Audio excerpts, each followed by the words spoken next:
Rebonjour à tous, eh bien rien de plus logique qu'après ce module 6 pédiatrie enchaîné sur le module 7 pédiatrie. Donc vous aurez déjà un petit cas clinique, alors je ne vous dévoile pas le diagnostic, vous le découvrirez par vous-même. C'est une pathologie que l'on ne voit plus chez l'adulte mais qui existe quand même chez l'enfant avec des étiologies peut-être en tête de liste un petit peu différentes. Alors le coup d'œil sur les signes mineurs de dermatite atopique qui sont au nombre de 4. C'est intéressant quand vous n'avez pas l'anamnèse du petit patient, c'est-à-dire que vous ne savez pas vraiment si c'est une poussée d'atopie ou si c'est un enfant qui fait une poussée d'eczéma un peu accidentelle. Ben finalement, quand vous verrez cet enfant en face de vous, déjà rien qu'en regardant son visage, vous verrez 3 signes de dermatite atopique mineure qui vous mettront sur la voie et peut-être que vous pourrez donner des conseils un petit peu différents aux parents sur la façon de se laver, les produits donc d'hygiène,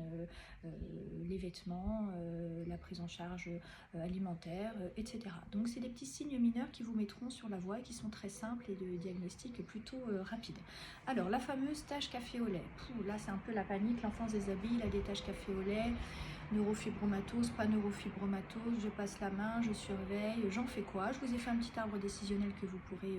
imprimer, un peu comme les planches prurite de la grossesse, prurite diffus, et qui peuvent vraiment mettre les idées au clair très rapidement avec une classification où vous verrez un petit peu ce que vous ferez de cet enfant. Alors la pustulose céphalique transitoire qui est appelée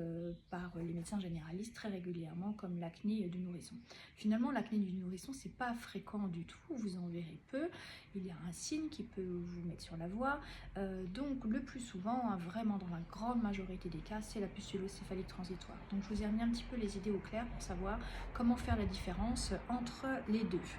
Dans ce module 7, vous aurez également les molluscum contagiosum, le retour, le prurite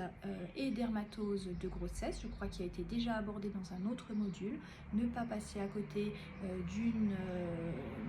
cholestase gravidique, d'une pemphigoïde bulleuse, donc pareil je vous ai fait un petit récap, et puis alors le névus congénital, alors bien sûr je ne vous parle pas du névus congénital de l'enfant qui a été vu à la mat, qui a un névus congénital ou des névis multiples de tout un thorax par exemple, mais de ce névus congénital qui était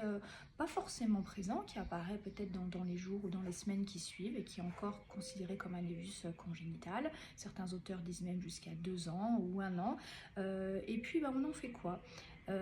Est-ce qu'on l'adresse au dermato, au chiroplasticien, quand est-ce qu'on intervient? Les parents vont vous poser des questions et puis surtout ils vont vous dire oui mais ce névus si je l'enlève pas à l'âge adulte il fera combien de centimètres? Souvent ça vous laisse un peu perplexe. En fait sachez qu'il y a un ABAC en fait avec un indice multiplicateur en fonction de la localisation de ce névus pour pouvoir répondre à peu près aux parents, pas juste penser je suis pas Madame Soleil. Donc voilà, eh bien écoutez, je vous souhaite un bon module numéro 7 et je vous dis à bientôt, travaillez bien.